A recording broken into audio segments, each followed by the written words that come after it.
Sa mga balita po sa lalawigan. 17 kalsada pa ang hindi madaanan sa Cordillera Administrative Region o CAR dahil sa pananalasa ng Bagyong Nika. Ayon po sa Office of Civil Defense, bukod pa yan sa 64 na kalsadang una ng hindi madaanan dahil naman sa pinsala ng Bagyong Marce. Tuloy-tuloy naman daw ang mga clearing operations at road repairs sa mga nasabing kalsada. Ayon sa OCD, higit 150 barangay ang apektado ng Bagyong Nika sa rehiyon.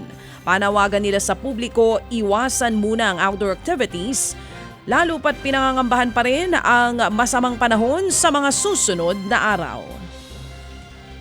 Nasangkot naman sa insidente ng isang hit and run ang isang pari sa Bantayan Island sa Cebu.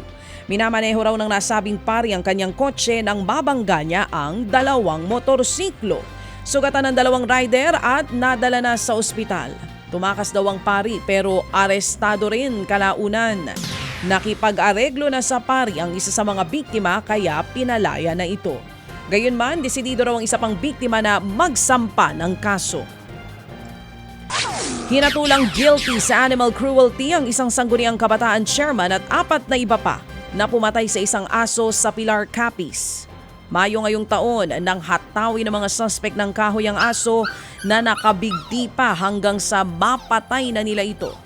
Hinalaro ng mga suspect na may rabies ang aso kaya ito pinatay.